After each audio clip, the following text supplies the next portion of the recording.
എല്ലാവർക്കും നമസ്കാരം.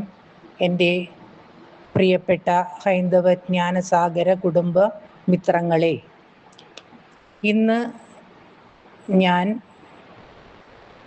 നിങ്ങളുടെ മുമ്പിൽ ഒരു വിഷയവുമായി എത്തിയിരിക്കുന്നത് കുമാരനാശാൻ്റെ കരുണ എന്ന ഖണ്ഡകാവ്യത്തിൻ്റെ ഒരു അംശവുമായിട്ടാണ്.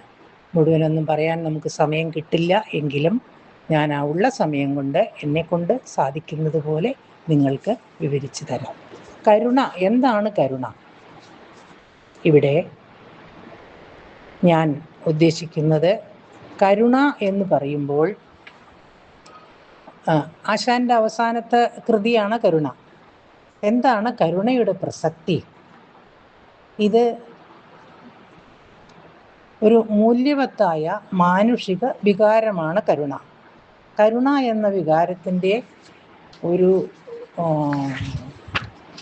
പ്രചോദനം ദുഃഖമാണ്. ദുഃഖമെന്ന അനുഭവത്തിൽ നിന്നാണ് കരുണയുണ്ടാകുന്നത്. ഇനി ഇതിൽ ശബ്ദധാരാവലിയിൽ അർത്ഥം തിരഞ്ഞു നോക്കിയിട്ടൊന്നും കാര്യമില്ല, അതിലും ഇത് തന്നെയാണ് അർത്ഥം. ആ കരുണ എന്താണെന്ന് നമുക്കിവിടെ പറയാം. കഥ തുടങ്ങാം. കൂട്ടുകാരെ, ഞാൻ പാർവതി. കാൽപ്പനികതയും റിയലിസവും കൂടിക്കുഴഞ്ഞതുമാണ് ആ കരുണ എന്ന ഖണ്ഡകാവ്യത്തിൻ്റെ ശൈലി. വാസവദത്ത എന്ന വാരസ്ത്രീ, അതായത് ഗണിക വേശ്യയാണ് ഇതിലെ നായിക. ഒരു കാലഘട്ടത്തിൽ ദേവദാസി സമ്പ്രദായം സമൂഹത്തിൽ അംഗീകരിക്കപ്പെട്ടിരുന്നതും ദേവദാസികൾക്ക് പ്രൗഢിയും സമ്പത്തും അളവറ്റ തോതിൽ സമ്പാദിക്കാൻ സാധിച്ചതുമായ ഒരു സാമൂഹ്യ രീതിയായിരുന്നു. പിന്നീട് അത് ദുഷിച്ച് ദേവദാസികൾ പ്രമാണികളുടെ ഇരകളാവുകയും പരിഗണന നഷ്ടമാവുകയും ചെയ്തു. പണസമ്പാദനത്തിനുള്ള ഒരു ദുർമാർഗമായി കലാശിച്ചു. ഈ കൃതിയിൽ നായികയായ വാസവദത്തയുടെ മാളിക, അവളുടെ പ്രൗഢമായ ഇരിപ്പ്, ആകാംക്ഷ നിറഞ്ഞ അവളുടെ കാത്തിരിപ്പ്, സൗന്ദര്യം മുതലായവയെല്ലാം വർണ്ണിച്ചുകൊണ്ടാണ് കാവ്യം ആരംഭിക്കുന്നത്. ബുദ്ധഭിക്ഷുവായ ഉപഗുപ്തനിൽ അവൾ അനുരാഗവതിയാണ്. ഉപഗുപ്തൻ്റെ അന്തരംഗം അറിഞ്ഞു വരാനായി അവൾ തോഴിയെ പറഞ്ഞയക്കുന്നു. എന്നാൽ സമയമായില്ല എന്നാണ് അയാളുടെ പ്രതികരണം.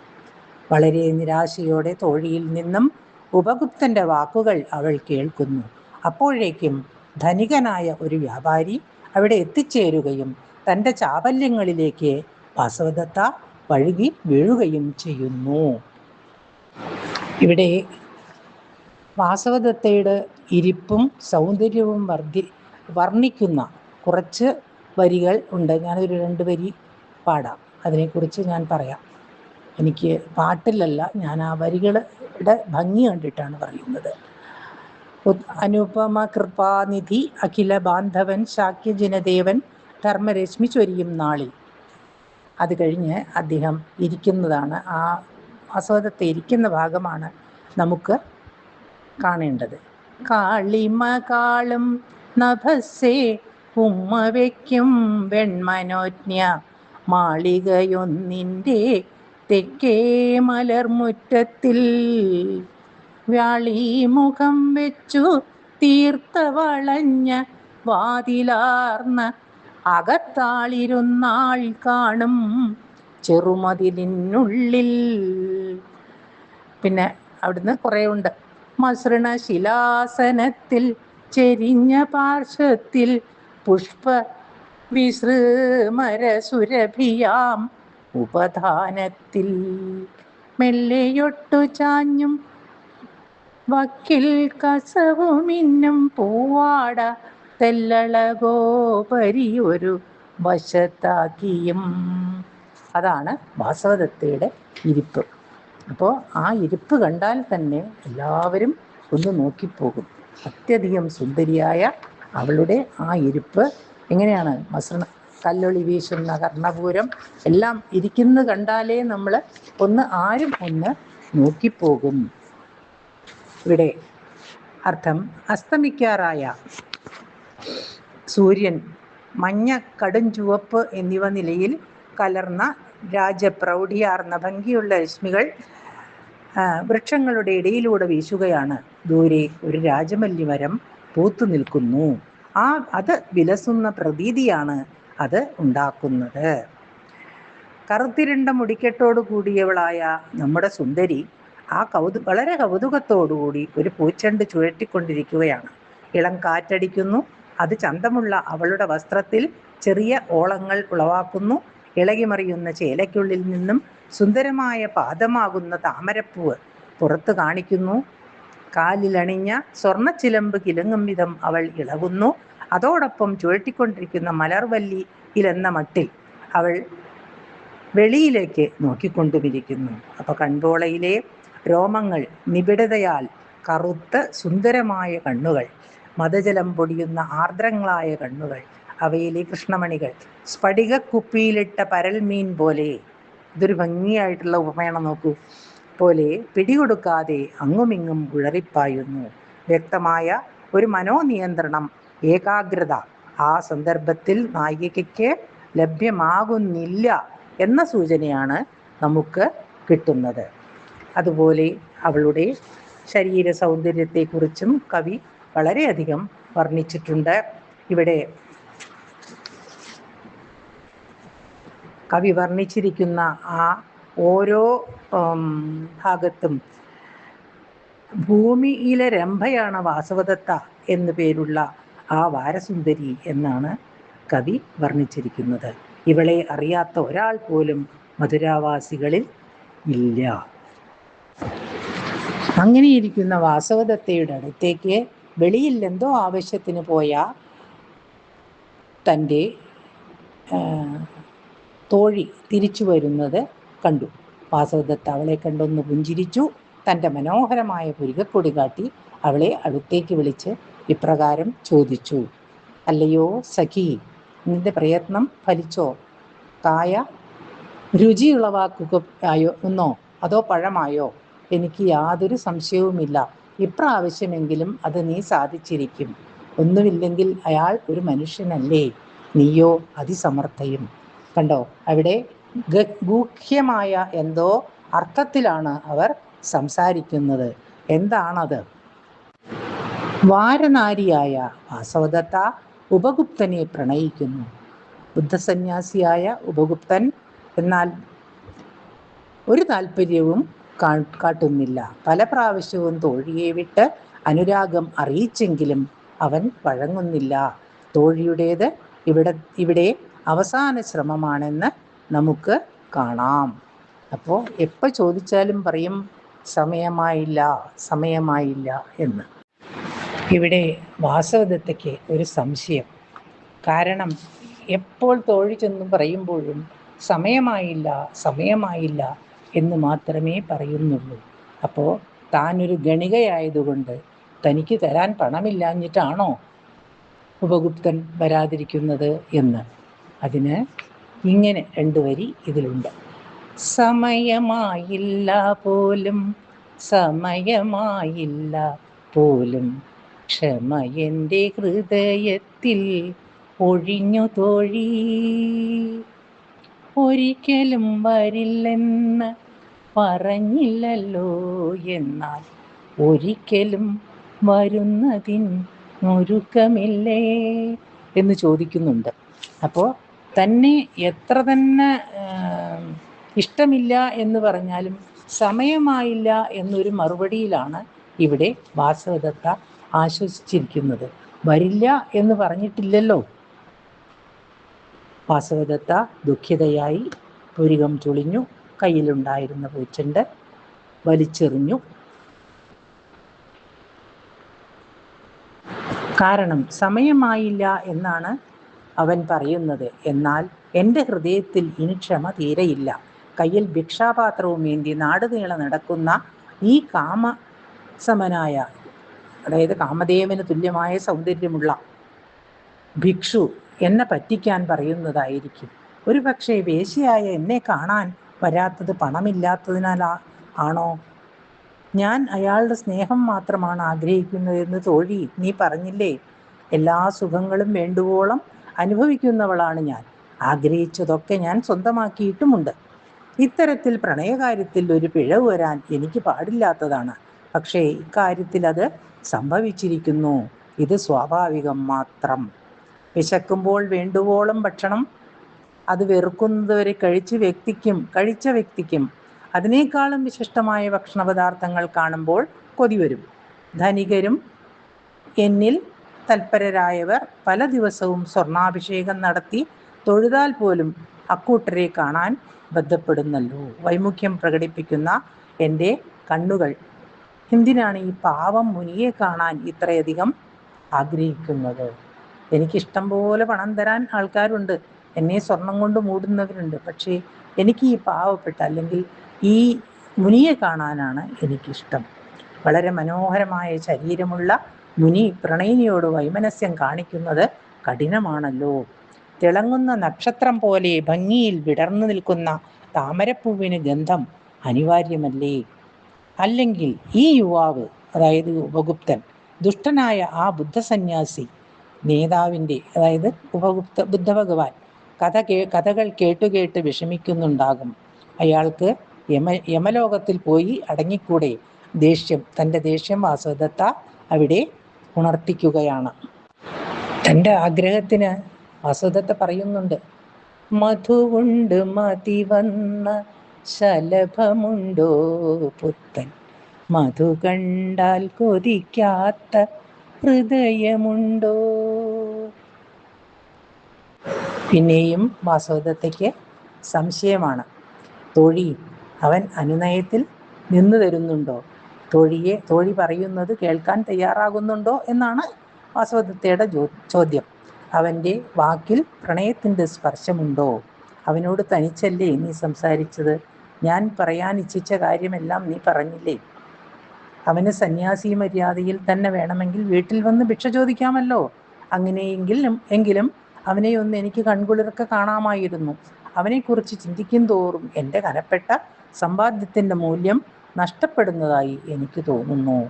എൻ്റെ ശരീരഭംഗിയുടെ മൂല്യവും ഇടിയുന്നതായി അനുഭവപ്പെടുന്നു. അവൻ, അതായത് ഉപഗുപ്തൻ, അനുഭവിക്കാത്ത, കാണാത്ത, ആസ്വദിക്കാത്തതൊക്കെ തന്നെ സംബന്ധിച്ച് വെറുതെയായിരിക്കുന്നു. നൃത്തവും ഗീതവും ഒക്കെ അതിൽപ്പെടും.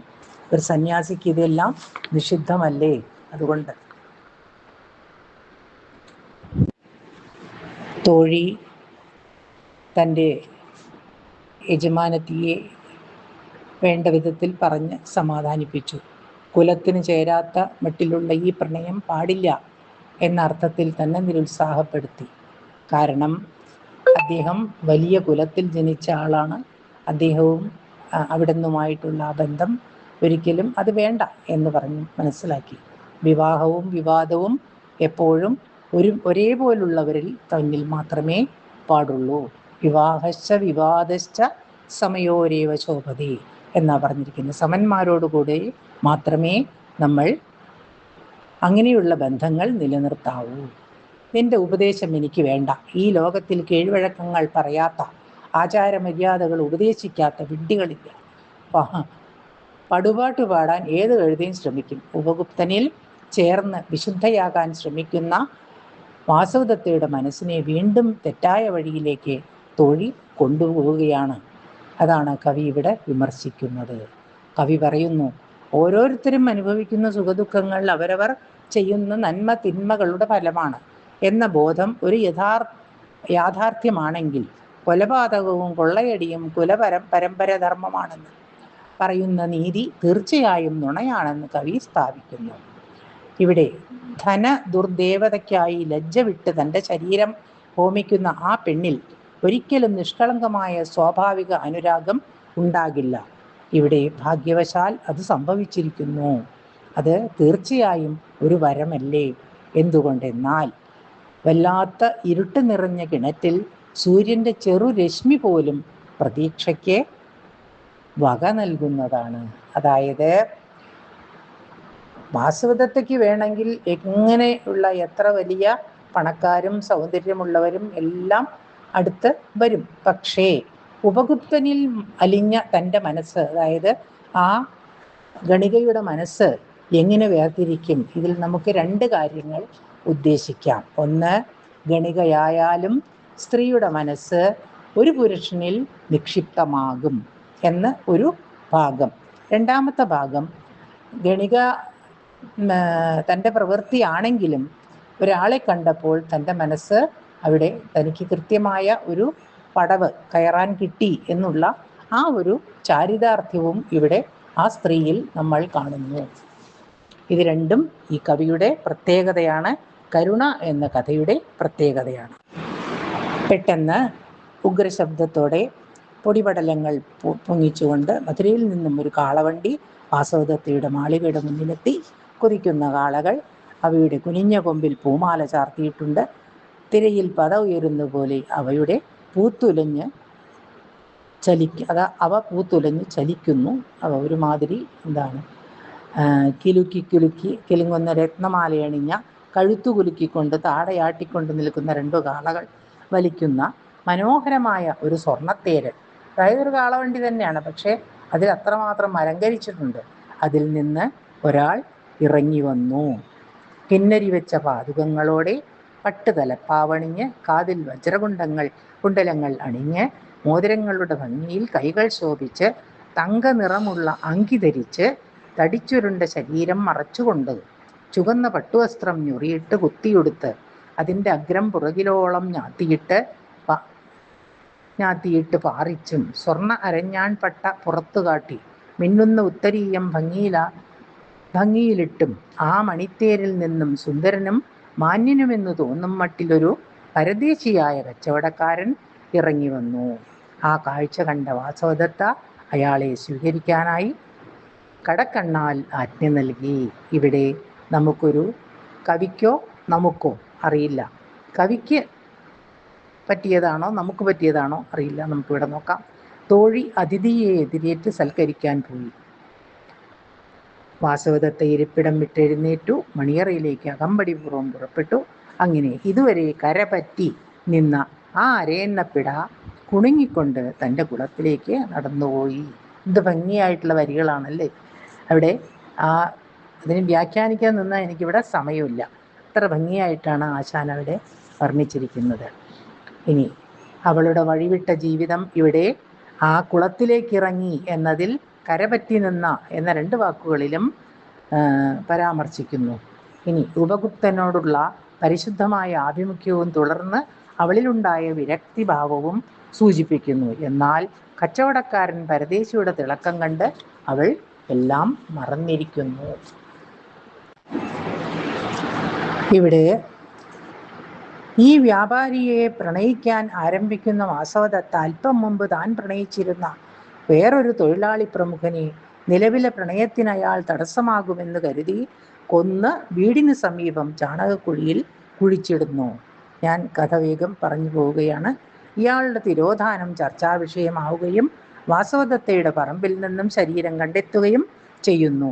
ഇതോടെ വാസവദത്ത കാരാഗൃഹത്തിലാകുന്നു. കുറ്റം സമ്മതിക്കയാൽ അവളെ ശരീരാവയവങ്ങൾ അറുത്ത് ചുടുകാട്ടിൽ ശ്മശാനത്തിൽ തള്ളാൻ ആജ്ഞയുണ്ടാകുന്നു. അപ്രകാരം കരചരണങ്ങളൊക്കെ കൈകാലുകൾ ഖണ്ഡിതമാക്കിയ അവസ്ഥയിൽ കിടക്കുന്ന വാസവദത്തയ്ക്ക് ഒരു പ്രിയ തോഴി മാത്രം അവളെ സഹായിക്കാൻ ഉണ്ടായിരുന്നു. മോക്ഷം ഉപദേശിക്കാനായി അപ്പോഴാണ് ഉപഗുപ്തൻ ആഗതനാകുന്നത്. ഉപഗുപ്തന്റെ വാക്കുകളിൽ ബുദ്ധസൂക്തം ശ്രവിച്ച തൃപ്തിയാൽ ചാരിതാർത്ഥയായി വാസവദത്ത മരണമടയുന്നു. ഇതാണ് ഇവിടെ ഇതിവൃത്തം. ഇവിടെ കരചരണങ്ങൾ അറ്റ നിലയിൽ രക്തവും വാർന്ന് ഒഴുകിക്കൊണ്ടിരിക്കുന്ന വാസവദത്തയെ കണ്ട ആ ഉപഗുപ്തൻ ദയനീയമായ നോട്ടത്തിൽ, അതായത് 2 പേരുടെയും ദയനീയമായ നോട്ടം, അനുകമ്പ കലർന്ന എങ്ങനെയാണ് പറയേണ്ടത് അല്ലെങ്കിൽ എന്താണ് പറയേണ്ടത്, അവളുടെ ഈ അവസ്ഥയിൽ ശരിക്കും ആ ബുദ്ധഭിക്ഷു തൻ്റേതല്ലാത്ത കാരണത്താലാണ് അവൾ ഇങ്ങനെ ആയതെങ്കിലും അവളോട് ഭഗിനി, സഹോദരി എന്നുള്ളൊരു സ്നേഹം ഉണ്ടായിരുന്നു. ആ സ്നേഹമാണ് അനുകമ്പ കലർന്നത് ഈ ശ്രാവകൻ ശ്രവിപ്പൂ എന്താണ് നിനക്ക് വേണ്ടതെന്ന് ഞാനിപ്പോൾ പറയാം എന്ന് തല താഴ്ത്തി ആ കിടക്കുന്ന വാസവദത്തയുടെ അടുത്തേക്ക്, ചെവിയുടെ അടുത്തേക്ക് ചെന്ന് എന്തോ ഉപദേശിച്ചു. ആ ഉപദേശം സ്വീകരിച്ച് കണ്ണിൽ നിന്ന് ധാരധാരയായി കണ്ണുനീർ ഇറ്റിറ്റ വീണ വാസവദത്ത കയ്യും കാലും അനക്കാൻ വയ്യാതെ കിടക്കല്ലേ. അങ്ങനെ ആ ബുദ്ധഭിക്ഷുവിൻ്റെ മുഖത്ത് നോക്കി തൻ്റെ എല്ലാവിധ ജന്മസാഫല്യങ്ങളും അടഞ്ഞതായി, അല്ലെങ്കിൽ അതെല്ലാം ഇപ്പോൾ തീർന്നിരിക്കുന്നു, എനിക്ക് ഞാനതെല്ലാം സാക്ഷാത്കരിച്ചിരിക്കുന്നു എന്ന ഭാവത്തോടുകൂടി കണ്ണടച്ചു. അങ്ങനെ ആ വാസവദത്ത മരിച്ചുപോയി. ഇനി ഈ കഥയേക്കാൾ കൂടുതൽ ഇതിൽ വരിക്കാണ് ഭംഗി. ഓരോ വരികളും ചൊല്ലുമ്പോൾ നാം അറിയാതെ കരുണയുടെ തലം തേടിപ്പോകും.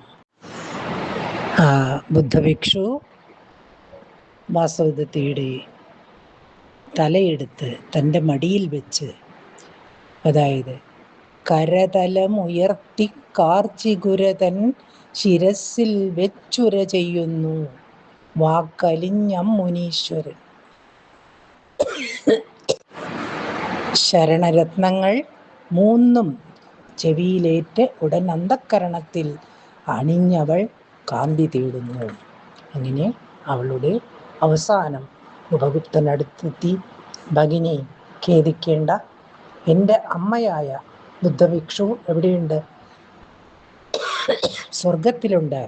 അവിടത്തേക്ക് തന്നെ ഞാൻ അവിടുന്നും എത്തും തീർച്ചയായിട്ടും. ഒരു നിമിഷം ആ ബുദ്ധഭിക്ഷു ദുഃഖസത്യജ്ഞാനധീരൻ കരയില്ലല്ലോ, അദ്ദേഹം കരഞ്ഞില്ല. തൽകൃതാർത്ഥനായി സുഖത്തേൻ തുള്ളിയല്ല ജന്തുവിനുൾക്രമണത്തിൽ മോദിക്കാം ഹൃദയാലുക്കൾ എന്ന് കരുതി അദ്ദേഹം അവിടെ നിന്ന് തിരിച്ച് പുറപ്പെട്ടു. ഇനി വേറൊരു കരുതാം മറ്റൊന്നല്ലതു. അതെന്താണത്? കരുണതൻ കയത്തിലെ പരിണതോജ്വല മുക്താഫലമല്ലാതെ എന്ന് അതുവരെ പറഞ്ഞ് അദ്ദേഹം തിരിച്ചുപോയി. ഈ കഥ ഞാനിവിടെ അവസാനിപ്പിക്കുന്നു. കഥയിൽ ഒത്തിരി ഭാഗങ്ങൾ ഇനിയും പറയാനുണ്ട്, വിവരിക്കാനുണ്ട്. സമയക്കുറവ് മൂലം ഞാനിവിടെ നിർത്തുന്നു. നമസ്കാരം ഉപഗുപ്ത, വരിക ഭവാൻ നിർവാണ നിമഗ്നനാകാതെ വീണ്ടും ലോകസേവയ്ക്കായി. പതിതകാരുണികരാം ഭവാദൃശസുതന്മാരെ ക്ഷിതിദേവിക്കുന്നു വേണമധികം പോരേ. ശ്രീ കുമാരനാശാൻ്റെ ഈ വരികൾക്ക് കരുണ എന്ന പേര് കിട്ടിയത് തന്നെ അദ്ദേഹത്തിൻ്റെ കരുണ കൊണ്ട് തന്നെയാണ്. ആശാൻ എന്ന വിളിപ്പേര് അദ്ദേഹത്തിന് കിട്ടിയത് ആശാൻ, അതായത് മഹാകവി പട്ടം സമ്മാനിച്ചത് മദ്രാസ് സർവകലാശാലയാണ്. കുമാരനാശാൻ എന്ന പേര് കിട്ടിയത് സമൂഹത്തിൽ നിന്നാണ്. അദ്ദേഹം വളരെ നല്ലൊരു തത്വചിന്തകനും സാമൂഹ്യ പരിഷ്കർത്താവും എന്നതിനൊപ്പം ശ്രീനാരായണ ഗുരുവിൻ്റെ ശിഷ്യനും ആയിരുന്നു. മഹാകാവ്യം എഴുതാതെ മഹാകാവ്യായ ഉന്നതനായ ഒരു കവിയും ആയിരുന്നു. അദ്ദേഹത്തിൻ്റെ വീണപൂവ്, ലീല, പ്രചോദനം, ചണ്ഡാലഭിക്ഷുകി മുതലായ കവിതകളും ഖണ്ഡകാവ്യങ്ങളും ഏറ്റവും അധികം ആകർഷിക്കപ്പെടുന്നവയാണ്. സ്നേഹഗായകൻ തന്നെയാണ് കുമാരനാശാൻ എന്നിവ നമുക്ക് അറിയാൻ കഴിയും. നമസ്തേ സജ്ജനങ്ങളെ, എല്ലാവർക്കും എൻ്റെ നമസ്കാരം.